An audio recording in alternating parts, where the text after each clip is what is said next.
Now, a retired top cop is continuing the fight against GBV even after hanging up her uniform. Former Deputy Western Cape Police Commissioner Sharon Jafta is using Facebook to help victims. She provides practical tips on how to leave abusive relationship. So as we continue to observe 16 days of activism against gender-based violence, let's speak to the Lieutenant General now. Good morning and thank you very much for your time, Sharon. You know, this is most certainly a commendable initiative, but what made you decide to continue your life of service beyond your formal employment? Good morning, Mfundo and the listeners. Well, I have been in the operational field for more than 38 years in the South African Police Service. And I have been engaging communities over the decades that I have been in the police, regularly on the issue of gender-based violence, whether it was educating communities or just having embezzles to improve service delivery.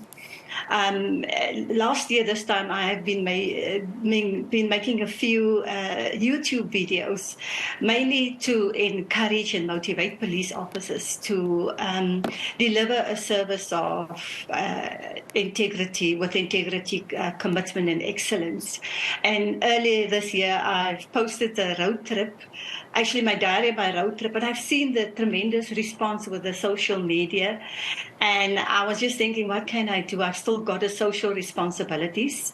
My skills, my knowledge, and my experience has not gone on retirement. So I thought of just using my Facebook page to start posting, and I've seen the tremendous response to it. People messaging me, asking me some advice and questions, and that is how it started. No, it's most certainly a very important subject when we talk about abuse in relationships, that intimate partner abuse. Now, give us some of those tips that you've been sharing on Facebook. How does one increase their safety within a household, in a relationship?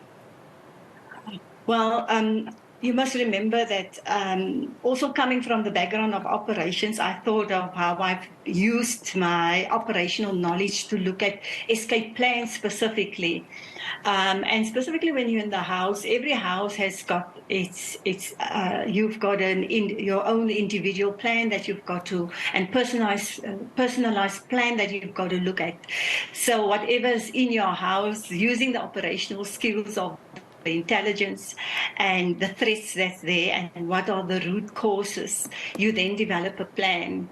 If you need if you know that violence is imminent, you've got to move to a space in your house that you feel safe, where the perpetrator don't have access to any weapons. I mean, stay out of the bathroom, number one, because the bath is there where your perpetrator can get you into the bath and drown you. Stay out of the kitchen because the knives are there where your perpetrator can get to a knife. Stay out of the garage because the spades are there. Get into a space where there's no weapons and where you know that you are able to use something to protect yourself. Oh, no, it's honestly heartbreaking that we have to protect ourselves as women or even men, you know, against those that swore to love us and protect us. But when we look at those whose partners have already left perhaps the home, be it a marital home or a home they shared as just spouses, in that instance, you find that a number of women or men might not be willing to tell even the neighbors that perhaps look out for my home if I'm away, that there should be nobody loitering, those type of things. Does abuse thrive in secrecy if we don't tell other people? Because I see here in some of your tips, you talk about alerting the neighbors of your status right now and letting them know so that they can keep guard when you're away, that there shouldn't be a partner now that's loitering if you guys have actually parted. Yes, it is. You must remember that domestic violence, specifically and gender-based violence, it is a silent crime. It normally happens within the four walls of your home. And that is a space where the police doesn't come and the perpetrator normally attacks when there's no witnesses around.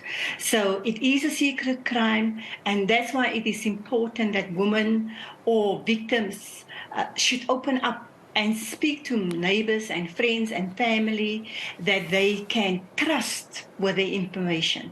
I mean, you even go as far as saying even your bosses, that your security even at work, because we have heard of men and women that have been shot just outside the parking lot of their place of employment. So you're saying even there, if possible, speak to your boss, tell them of your predicament or situation in the household, perhaps having parted with a spouse.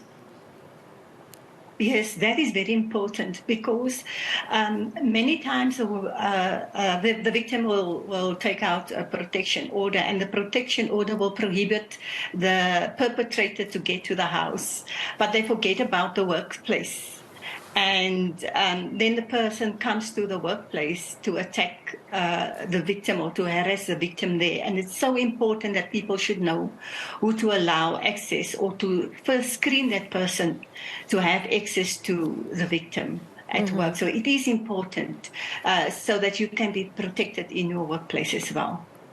With the intimate partner violence, we're seeing something else now where perhaps the children of the spouse would then be targeted, not necessarily the adult in this instance. How prevalent is this now? Because ever so often we're now reporting on the children perhaps of an ex-girlfriend having been the target, or a man actually poisoning his biological children. How prevalent is this now?